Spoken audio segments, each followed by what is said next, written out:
Okay, let's get started. So from the 8 p.m., we would like to have a session about work style reform in Japan after COVID-19. How can we create a better normal by utilizing soft skills and technology? So today, we would like to invite a wonderful panelists, Sonia, Diego, Timmy, and then Alberto. So at the beginning of the session, we would like to get the introduction from each speakers and then jump into the panel discussion to discuss about the how we can reform the work style and then also how we can utilize technology and data to improve fairness and equity in working culture. So I would like to get started from Sonia. Sure. Welcome. Hi, welcome. Hello, everyone. Thank you for joining. So my name is Sonia Silva, and well, I'm Canadian, but I've been in Japan for the past 10 years. And right now I work for Sinspective, which is a satellite data company and satellite data solutions company. And I'm the vice president for global growth, global growth strategy and business development also globally. So I've been in Japan for the past 10 years. I've worked in the automotive industry. I've worked in consulting. I've worked for the cosmetic industry. I had my own business as well, and I still do. And I'm also now in the satellite industry tech business.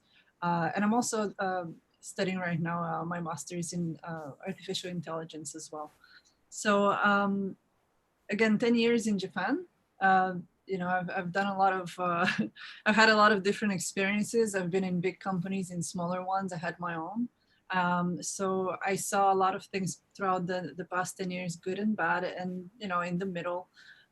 So every time I had moved on from a company, usually had to do with work style. So I've become very interested in, you know, how things are being done in Japan. So I'm really happy to be part of this panel. Now, in my company right now, it's Inspective. What's interesting is that we have a different way of doing business, and this is why I also joined. It was the first smaller startup that I had joined after my own company. Before that, I always worked for big Japanese companies. And the difference was that we have a human-centric design in how we work with the people inside the company. It's very much about people rather than first the profit or first the product. It's first people. And everything around it is about people, but because of that, we're actually doing well. So I'm really interested to have this panel discussion with everybody here because everybody has a very interesting background. And again, thank you everybody who joined today. Thank you so much, Sonia. Diego, that'd be great if we can get the introduction from you. Sure. Hello, everyone. First of all, thank you, Venture Cafe Tokyo, for hosting this forum and give us the chance to discuss this fascinating topic. Right. So my background actually looks like a little bit like Sonia's. We are actually colleagues in Sinspective. I joined as well this company for different reasons. Probably we'll have time to discuss along this panel. But my career can be actually described very briefly in one question. And I actually first asked myself this question 3 years ago, and actually made me pivot my career from engineering to people operations. And this question is, what is the role of the modern organization in society, especially how that affects people? And why this actually changed absolutely my career is because whatever the answer is affecting more than 3 billion people in the world. And I felt part of that mission to try to shape what's going on in corporations nowadays. And as I mentioned before, I quit, or I just pivoted from space engineering to people operations. And this gave me the perfect setting to start in this mission, right? In this mission to support and try to evangelize this work style reform that we are now trying to discuss here. Thank you. Thank you so much, Diego. Looking forward to hearing from you more. And then next, Timmy, that'd be great if we can get an introduction from you. Sure. Hi, everyone. Thanks for joining. Appreciate it. I'm Timmy, based in the US. I actually just graduated from university at Tufts I spent most of my time in college building companies and investing in companies through a number of different venture firms. Most of the companies, well, all of the companies I spent my time building in college were really centered around the topic of diversity and inclusion in tech. I'm not sure if you know, but the lack of diversity, inclusion, and fairness in the tech sector in the US is a huge, huge issue that has been the bone of contention for decades. And so I spent my time building software that drives fairness in the workplace. And now I actually run a venture-backed tech company that sells software to organizations here in the US that empowers them to use a lot of the people data they have at their disposal to drive fairness in the workplace. So things like giving them access to streamlined methods for looking at promotion data, compensation data, hiring data, figuring out where unfair biases exist in all of these processes, and then providing them with streamlined workflows for actually addressing these biases at scale is essentially what we've been building at WorkSense for a couple months now. Excited to sort of chat more about this topic and chat more about how you can use sort of software and data to drive big changes in the workplace. Thanks everyone for joining and looking forward to the conversation. Thank you very much, Timmy. It would be great to hear about your technology as well at the panel discussion. And then Alberto, welcome. And then thank you very much for moderating this session. It would be great to hear more about you. Hi, everybody. Thank you very much. It's a pleasure to be here, and hopefully we can have a very productive conversation. My name is Alberto Sanz. I come from a very small region in the north part of Spain.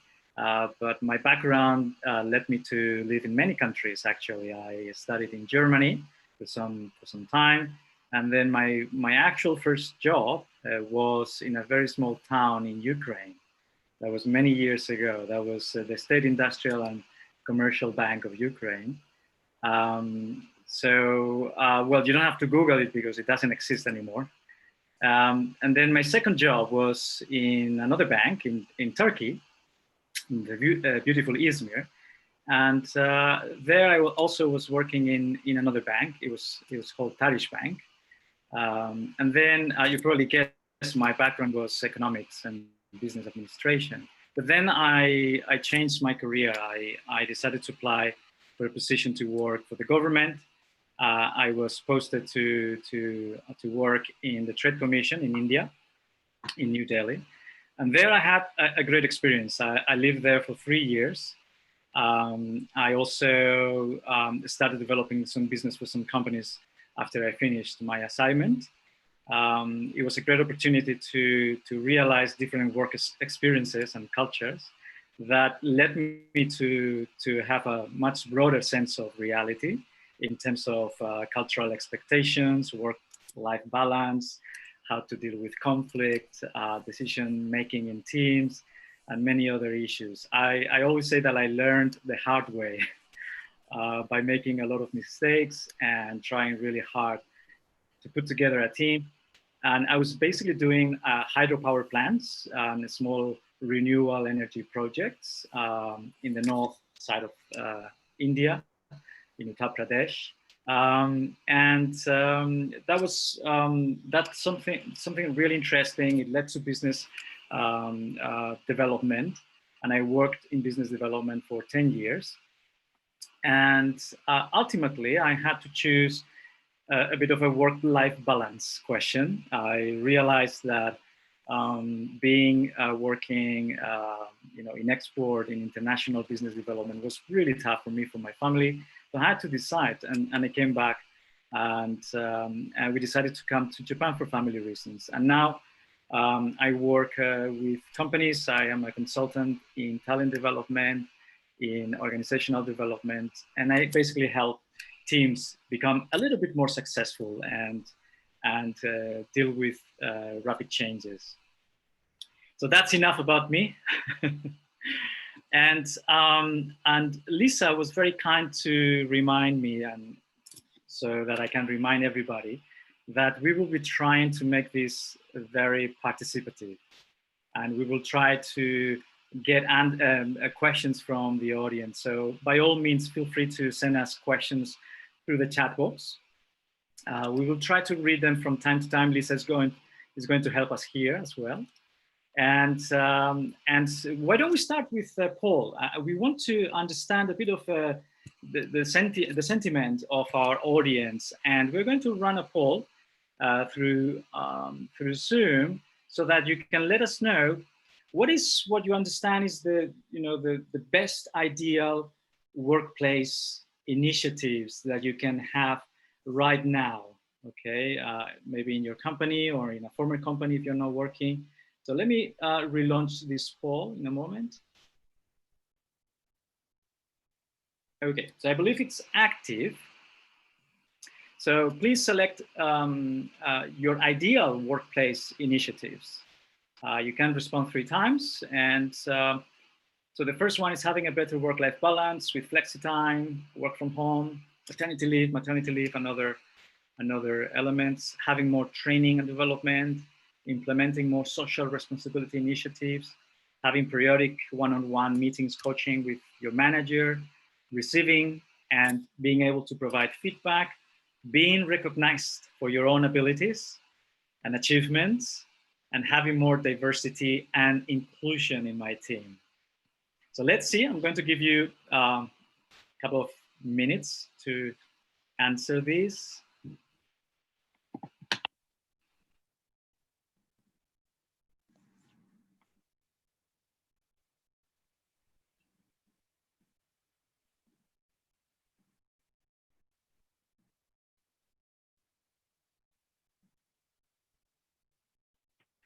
I have seen just recently a couple of changes that have changed the final scoring.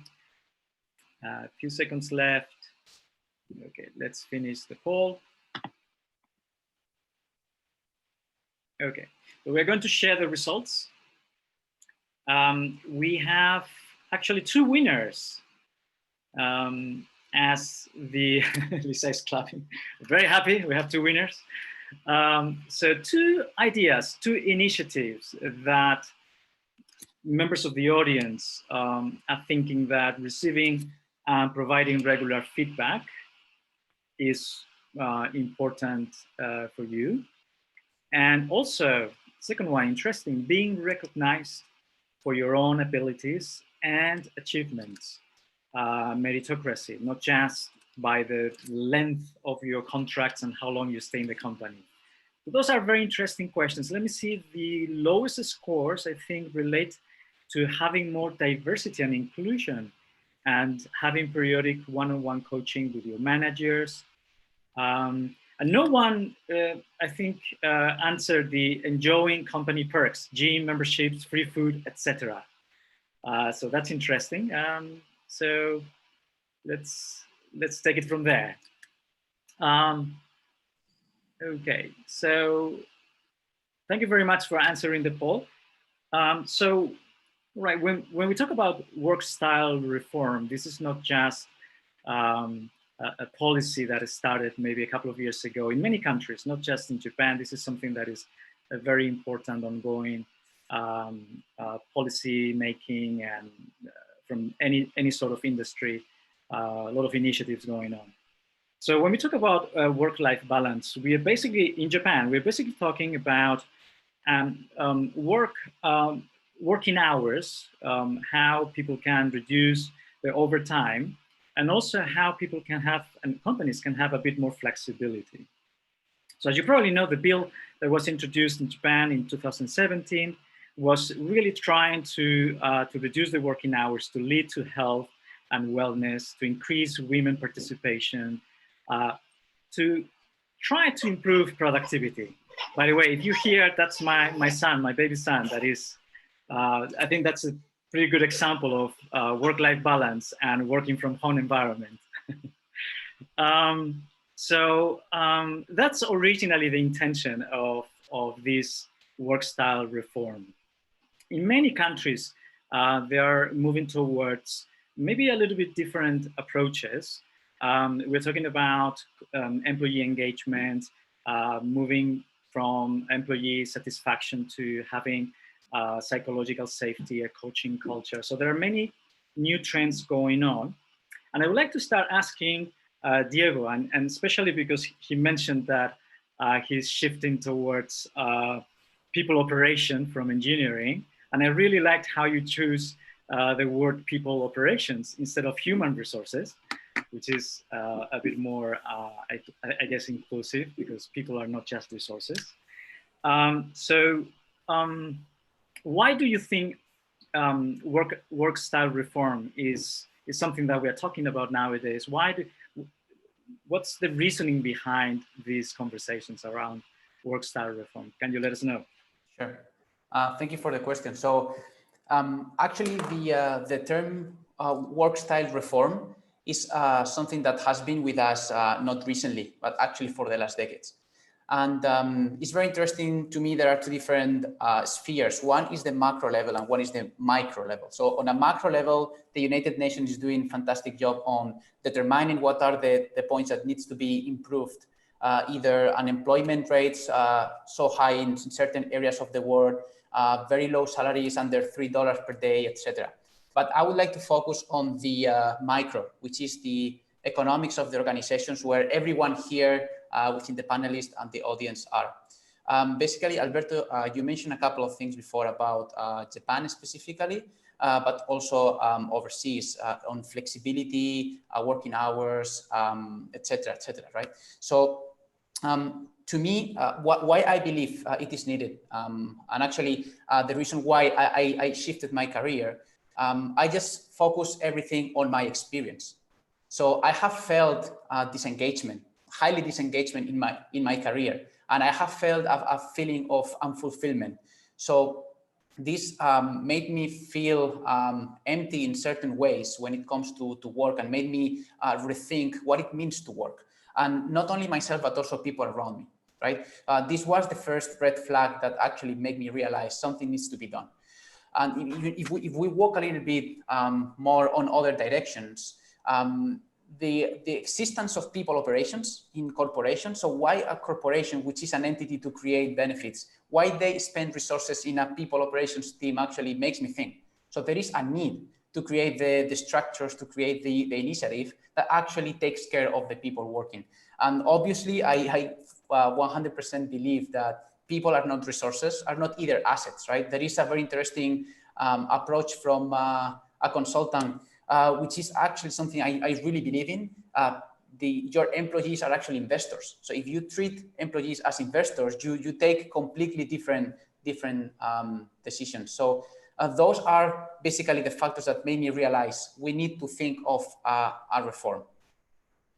I really like what you said about investors. And actually, one of the KPIs many companies are using to gauge employee engagement is the question, how strongly would you recommend our company to your friends?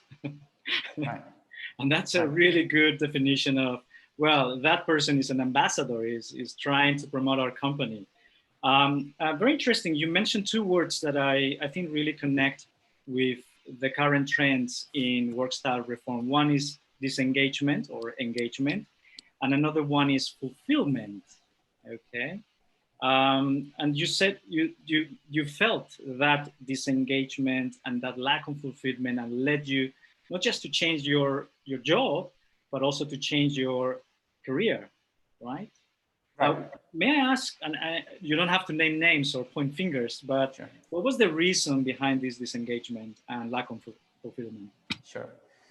There are different reasons, and this is I believe it is not only a reason that comes from the organization I was working with. It was more a 50% work for me to work out my self-awareness and what kind of place I wanted to be in, and then the other share was actually as well the organization I was working. So it was a couple of reasons, but I would boil down all the reasons into one, which is at that time I didn't feel the human component of work. To me, the human component has three different factors. Very briefly, to me, the first one is feeling part of a community, feeling engagement with a community. The second one is to be doing something useful and purposeful. And the last one is to be able to be creative.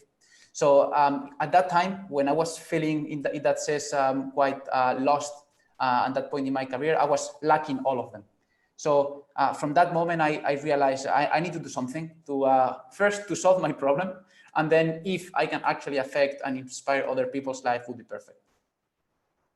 Fantastic, thank you. And thank you for not naming names. Yeah. I'd like to ask now Sonia, very interesting experience, great background. You have the perspective of big traditional companies and also fast-moving startups. I really like also what you said about human-centric design and making the people the center. From your experience and with the mentality of a startup that things move very fast, do you think in general, are we moving fast enough in work style reform? What do you think? So, I mean, you kind of said it depends on the company. When I worked for the big companies, I think that the intention is there. But when it's big, it's also slower, regardless of what the intention is. There's too many wheels. And you can convince half of the wheels and not the other half, but they have to work together for change to happen.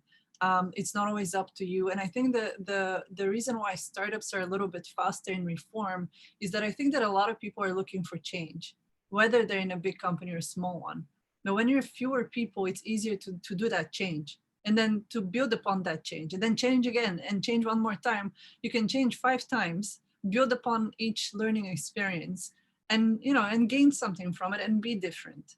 But when you're in a bigger company, I think that there's a lot of initiatives and a lot of good intentions, but it's just slower when you have 40,000 people to change the work style.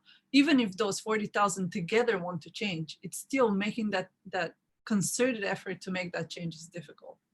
And always when you have this type of change processes, there is resistance to change. Even I believe when the work style reform in Japan was started to be rolled out, a lot of companies even try to control or to try to assess and become more aware of, for example, overtime. And there was a very interesting story, I think it was in Japan Times, that was saying, okay, so there was a manager asking employees at 5 o'clock, do you have any plan for overtime? And then people were actually not really happy with that situation. So they actually didn't actually like the questioning or having to give responses. So from your perspective, you mentioned that really depends on the situation. There is intention, but what do you think is the main block for realizing this potential? Is this lack of awareness or lack of leadership? What do you think might be one of the elements? I think that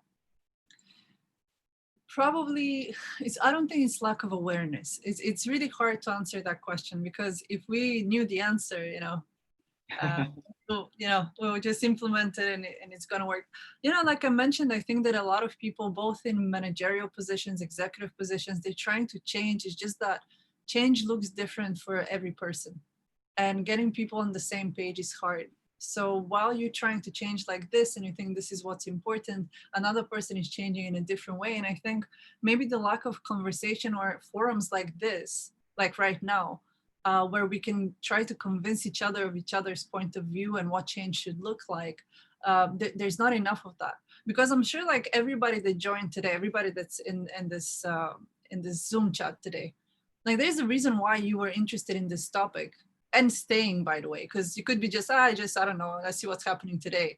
But you decided to stay. There's like some interest for whatever reason. And there could be completely different reasons that group into, certain categories. To be honest, I would be very curious if you can type in the chat, like, why did you get interested in this particular topic? But I think people want to talk about it. There's just not a lot of, places to aggregate those thoughts and like develop them further and talk honestly about it. And I also think that the reason why people are not talking about it is because it's very hard to criticize something you love. A lot of people love Japan. They love how things are being done here. So whenever you raise your voice about, but maybe we should change something, you could be perceived as negative, or you shouldn't be talking about it, or, I'm not trying to say this, I'm just, I'm trying to say that. So I think it's just there's those little societal barriers, and just there's not enough of risks being taken yet to kind of show the path forward. But I think it's starting to change, and Japan wants to change. Like there's so many initiatives, like the Society 5.0, for example, we can talk about later. But yeah, I think that's the main thing. It's like not having enough conversations. Right, right. And that's a good starting point. By the way, just to remind everybody, Sonia suggested if members of the audience could let us know what brought you here, what's your interest, why are you looking to hear about our experiences, that would be great. Sonia, you mentioned something very interesting, that every person is different, and that connects with diversity and inclusiveness. And I believe Timmy has been working in this area for quite some time. And I'd like to pass on the question to Timmy. How can we enhance this inclusiveness? I believe your startup is working on a very specific element of unconscious bias and trying to reduce unconscious bias in the company. Could you please let us know how you're achieving this?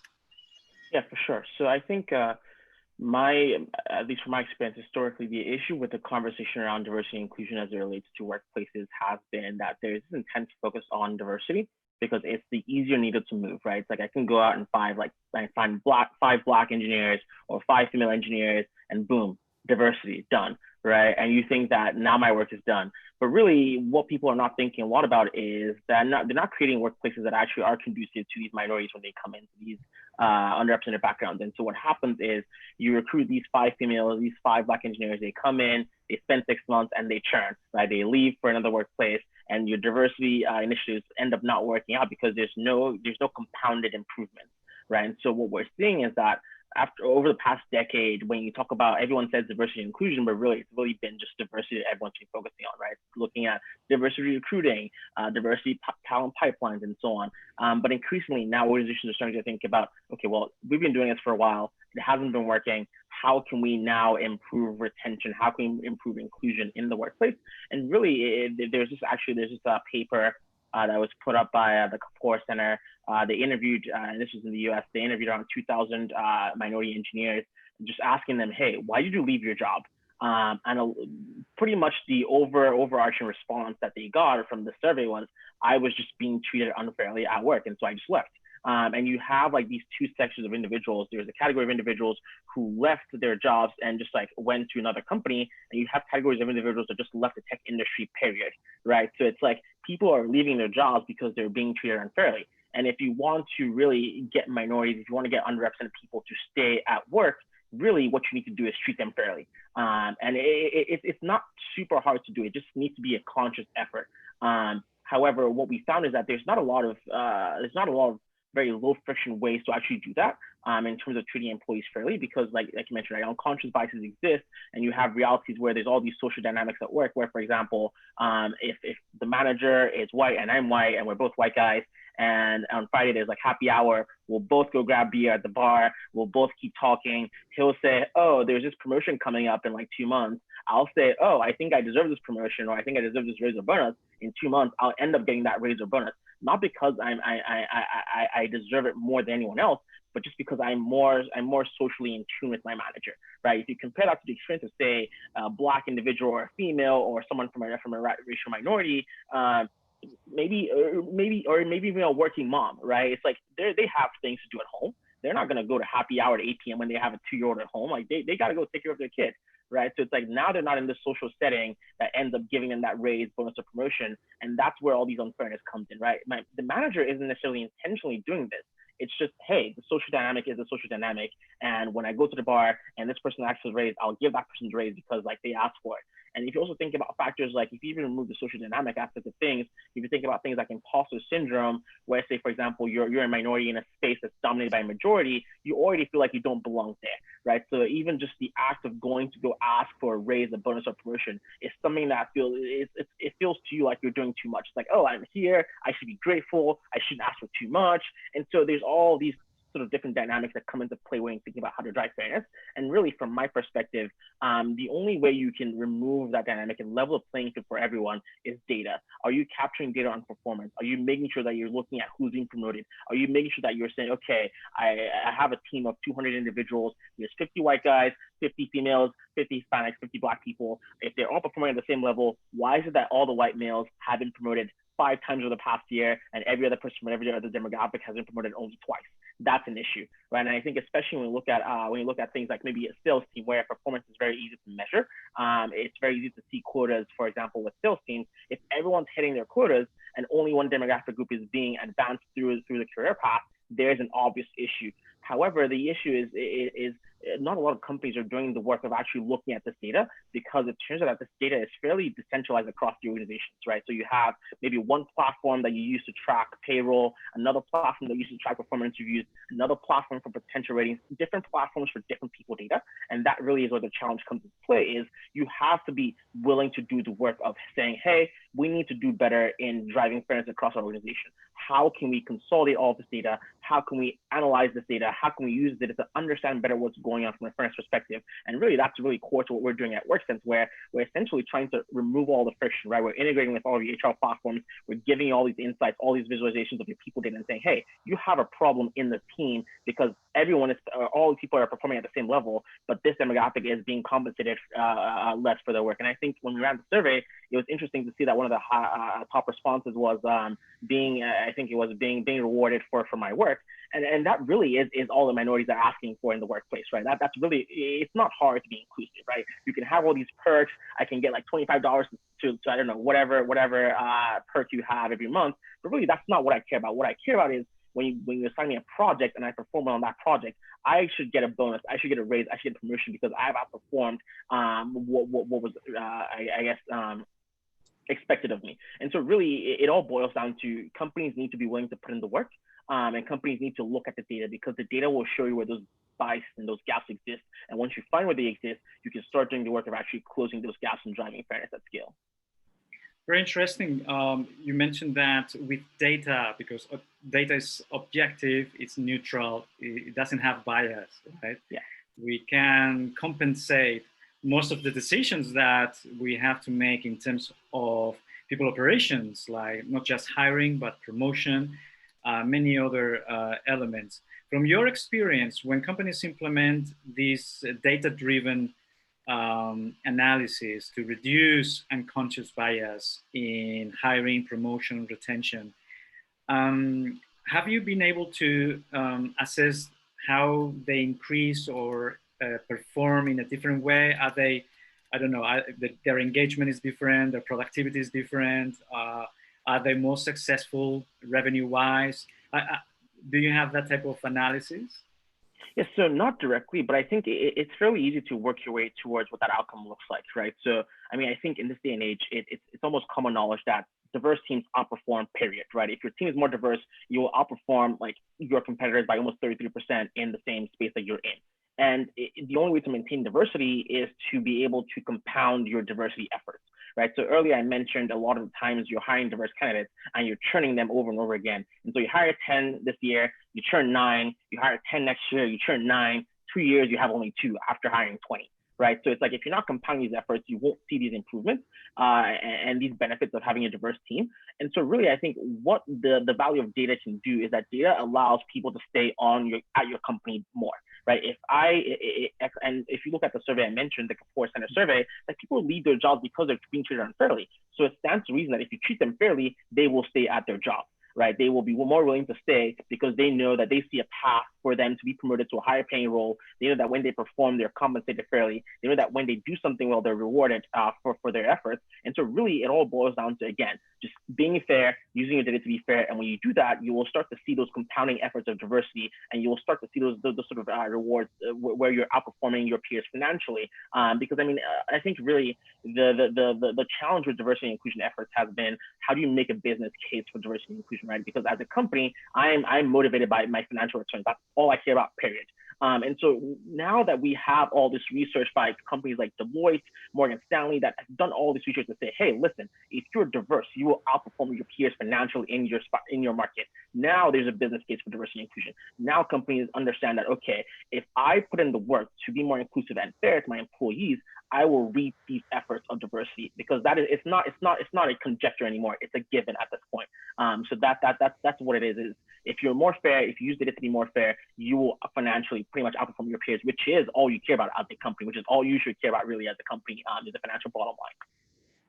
Right, very good. I think Timmy mentioned something very interesting that from the service in the States, from his experience, people leave their jobs because they feel dissatisfied. They don't just leave because there's going to be a reward, an increase in their salary conditions. I believe the salary increase is just number 4 in the reasoning why people leave their jobs.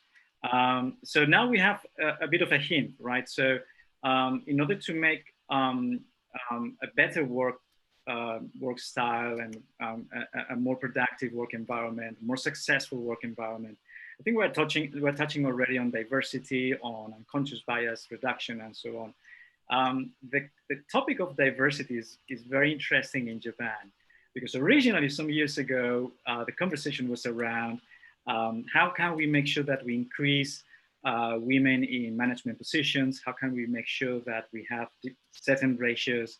In some companies, this conversation is still going on. But recently, I believe a few years ago, the conversation about diversity has gradually changed to not just gender, but also sexual orientation, disabilities, races, religion even. I believe some companies in Japan are even considering now setting up prayer rooms for employees. So that's a great advantage of attracting talent.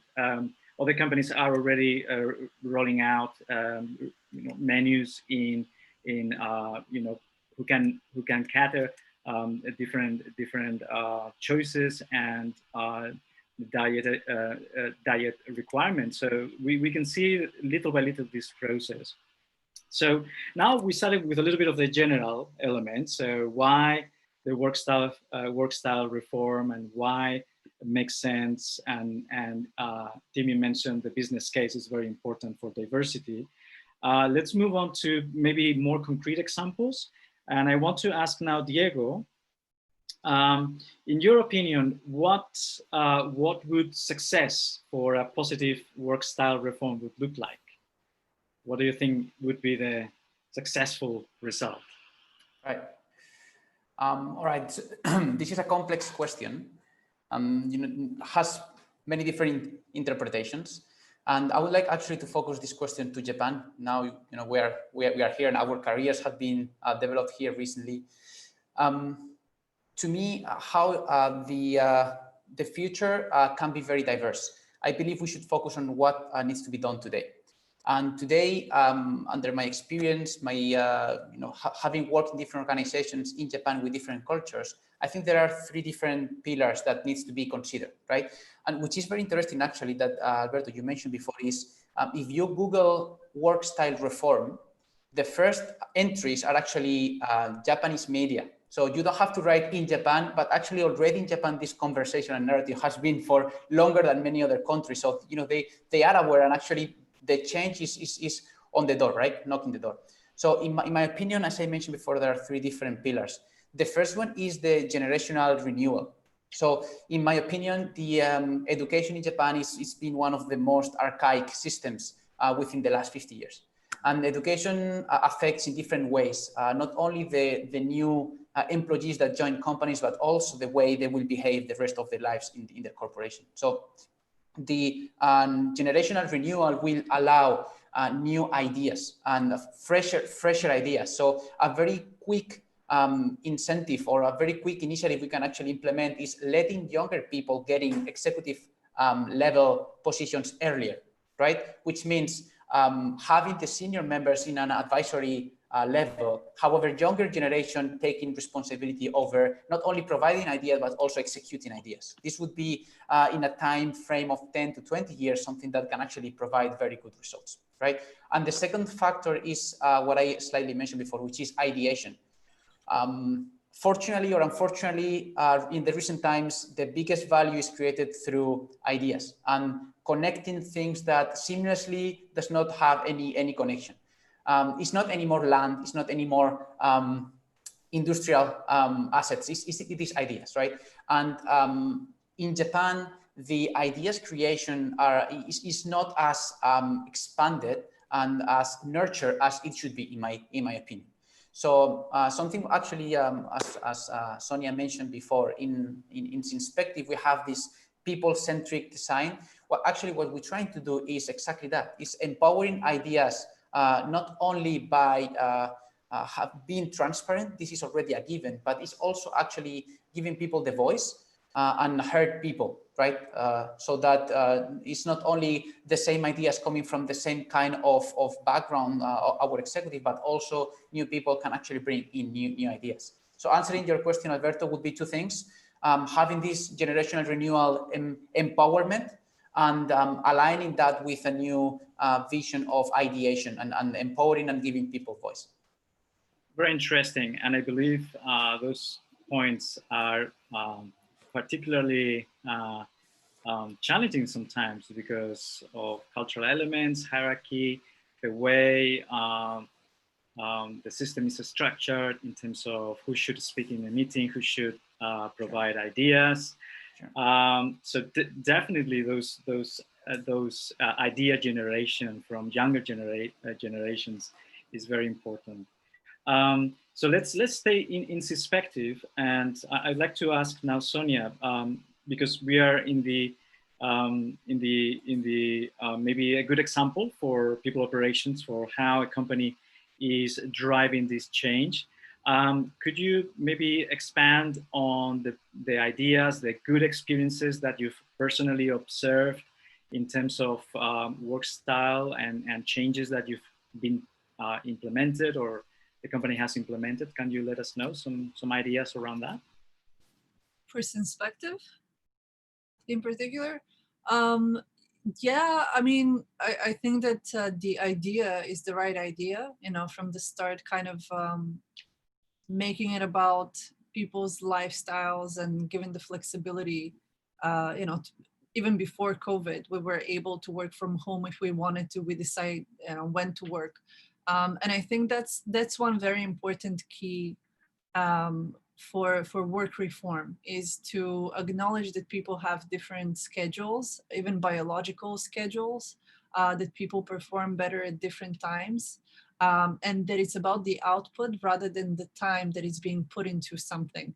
Of course, you have to put the time into it, but with all the technology that is coming up, time put into it should not be the criteria. It should be the output. And of course, we put the time into it. We haven't gotten to the level of technology where, you know, we can start reducing hours or start, you know, only focusing on the output. We are still a startup. We have to make everybody with limited resources be able to make things happen. But I think that, you know, starting from the beginning without excuses, we're a startup, we don't have as much money as one of the biggest companies, you know, there was no excuses. It was, this is how we're going to do it. We're going to make it, you know, through a human-centric, meaning through looking at people's individuality and allowing for that individuality to be represented in the work that people do. I think that's the most important part. And you know, the best thing that Inspective is doing right now. You know, if there's a typhoon going on, like the CEO will come in our you know, common chat and be like, okay guys, you don't have to come into the office today because, you know, a typhoon, you know, like these kind of little things I think matter, and they show you that there's a care for the people. It's not like, yeah, you make it here, this is your job, like, you know, it doesn't matter what's happening. No, if you want to stay home, stay home. If it's dangerous, stay home. And for the CEO to come in and to show that kind of consideration, I think it's very important. So one is, I guess, the flexibility, and the other thing, and, you know, just considering people's needs and differences and uniqueness. But also I think that there is a buy-in, not even a buy-in, because buy-in is such a overused PR word. There's a true understanding and commitment from the top that that's how a company should be. And that is actually one point why we actually attract people. Again, it's not the money. Maybe space is an interesting industry, so that attracts people, but the flexibility is a huge part. The fact that it is human is a big part. So yeah. Flexi time is a big topic nowadays. Companies are shifting towards flexi time, and now they realize the biggest problem is finding rooms for meetings, because everybody's in the core hours in the office, so everybody's trying to get a room. That's a bit of a challenge. However, maybe we need to make meetings a bit more efficient instead of very long meetings. That also can address a better work environment. You mentioned COVID, and even before COVID, your company had a flexi time. It was a company that was looking more for your output, not so much for your presence and what you do, rather than how long you do it, right? So those are key elements for high performing teams, for high productivity, right? But you introduced the topic of COVID, and we can't talk about work reforms without mentioning what's going on, and COVID is one of the key elements. And especially COVID is a bit of a challenge in the US currently, right? So Timmy, from your perspective, how things are developing, because now more and more people and companies are increasingly concerned about going back to normal, right? Yeah, so I mean, I think remote work, all of the everything sort of conditionally related to remote work was a trend that was sort of up and coming previously before COVID. But I think what COVID has done is sort of accelerate that process. And I think what we're experiencing right now is the new normal, right? There is no previous normal. I think working from home is here to stay. Being sort of monitored based on your output versus time put in, like Sonia mentioned, is here to stay. These are all trends that organizations were accelerating towards at a slower pace. What COVID has done is pretty much, I guess, accelerated that velocity at which they're accelerating towards that outcome. And so what we're seeing is that, for example, companies like Google, Facebook here in the US, you're saying that employees can work from home up until, I think it's June 2021. And it's a phenomenon that I think is something that's going to persist. I think COVID, as much as it has its negative, obviously negative impact on the world, I think as it relates to the workforce, there have been a number of positive things that can't be ignored. I think specifically working from home is just, it's something that doesn't make sense that it hasn't sort of been a big thing till now, right? It's like, I should be able to, technology should allow me to work from home. I don't have to sit at my desk to use legacy software that only exists on the internal servers of my computer, because we have cloud software. I can go on my company's internal software wherever I am in the world, as long as I have access to the internet, right? So it's ridiculous that people have been expected to come to work every single day and work a 9 to 5 when they can do the same thing at their home.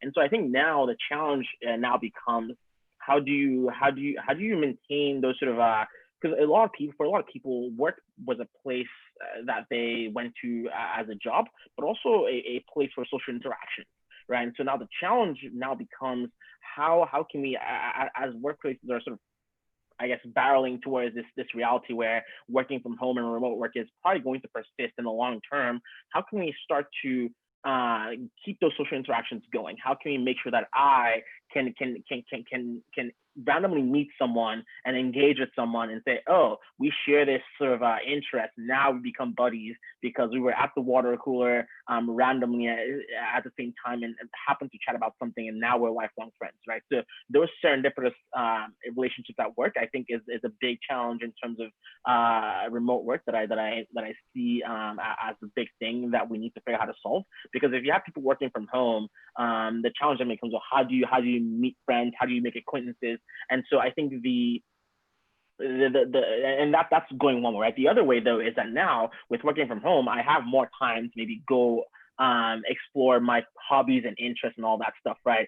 I don't have to spend an hour in commute to work and back from work. And now I work my 9 to 5, and right at 5 o'clock, I can leave my home and go, I don't know, play some soccer or play video games with my friends, or just go do things that typically were harder to do, because that process of getting ready for work, coming back home from work, it's fairly tiring, right? So now that we have remote work going on, that social interaction is something that I think we're going to see evolve very interestingly. And for me personally, I'm very interested in seeing how that evolves actually. But I do think, especially in the US, remote work is here to stay. A lot of companies, the argument against remote work has always been, oh, you can't be productive at home because like you're at home. But now, because of COVID, we've seen that is not the case, right? Because we're forced to actually prove or test out that theory, and we've seen that people are still churning out value at the same level, if not more, right? It's like we're even seeing people are even talking about people burning out because people are overworking themselves because they're at home, right? So it's like the whole argument for, oh, working from home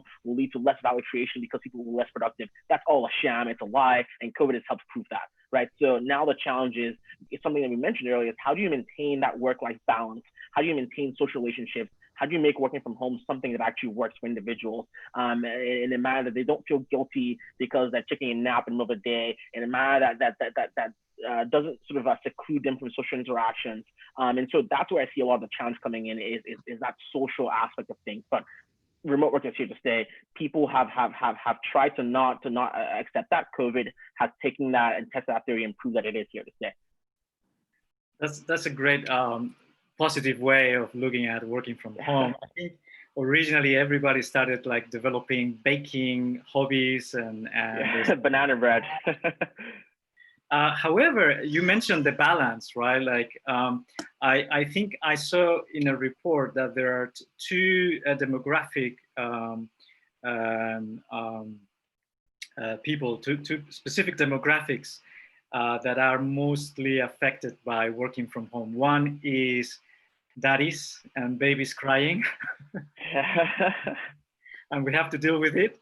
And another one is managers. So the stress level for daddies working from home and managers trying to, have this balance of tasks and relationship, because at the end we are, working with people. We need the social interaction. We are not just sending tasks reports. We need that conversation, informal coffee with your colleagues.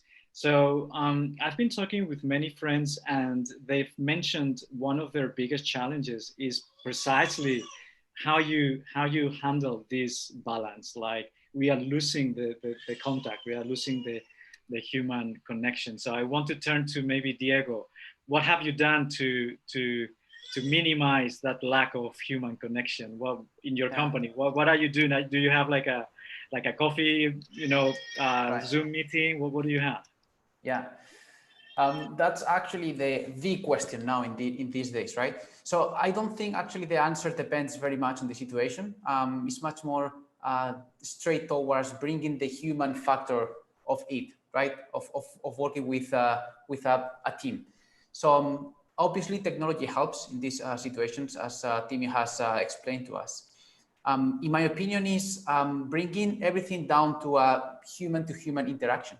So I don't think the company can actually do big policies to force people to actually meet, to have catch-ups, lunch, etc. I believe actually it should be more a natural way to, if you feel lonely, you just Slack someone, or you just call someone and have a very basic conversation. And actually, I would like to link this to what you said, Alberto. I do think managers are actually in a really difficult situation, because engaging before in the office, it was already difficult. So engaging and lead the teams in this digital world now is actually even more complicated. So it is something that many recent trends in organizational psychology and people science are actually trying to dig in. But fundamentally, to me, everything reduces down to be more human, and a light conversation. Use the phone instead of just writing down something on Slack actually makes a big leap for me. And what I do on a daily basis. Good, interesting. How about Sonia? Any advice? And I believe we only have a few minutes left, so maybe Sonia, you can also mention your COVID experience working from home. Any tips for managers, keeping the engagement up of the team? And then I believe we will pass to the questions from the audience. So Sonia? Sure. So the point of change is not to do old things in new ways. It's recognizing the new situation and optimizing that to whatever the new situation is. So for example, I think that this is a great exercise in learning to trust each other. There's some people that, you're going to have to watch a little bit more, but you're going to have to trust them anyways. And I think through trust builds more trust. So that would be one challenge that I think would be something that we're going to have to learn. And I think it's going to be good for everybody to learn to trust each other. The other thing is to recognize differences. I think that the COVID situation and remote work, not work from home is one thing, but remote first is another thing, meaning that companies that do remote exclusively is a completely new animal that is being born right now.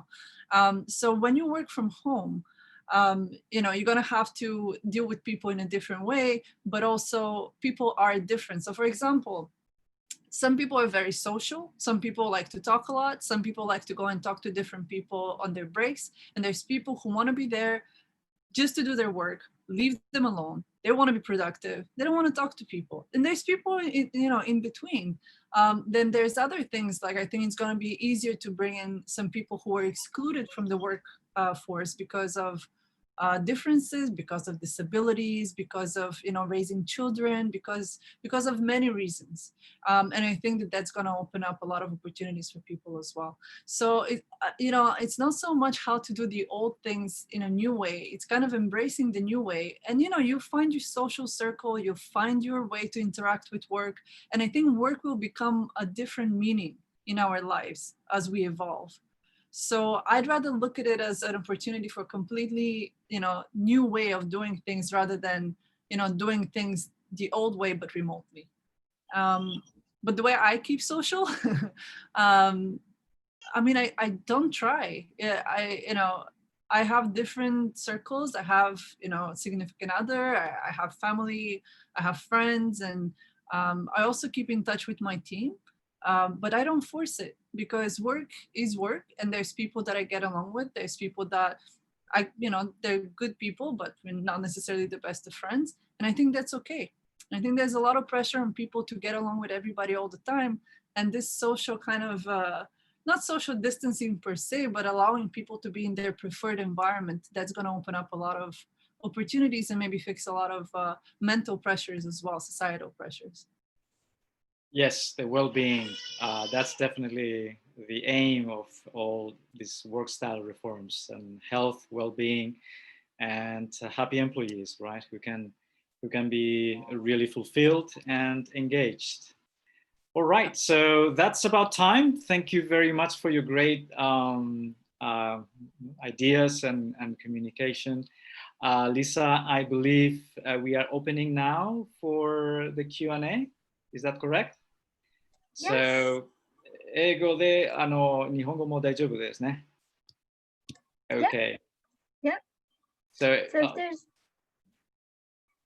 there's any question, you can post in the chat, or you can just freely unmute yourself and then ask any questions to the wonderful panelists.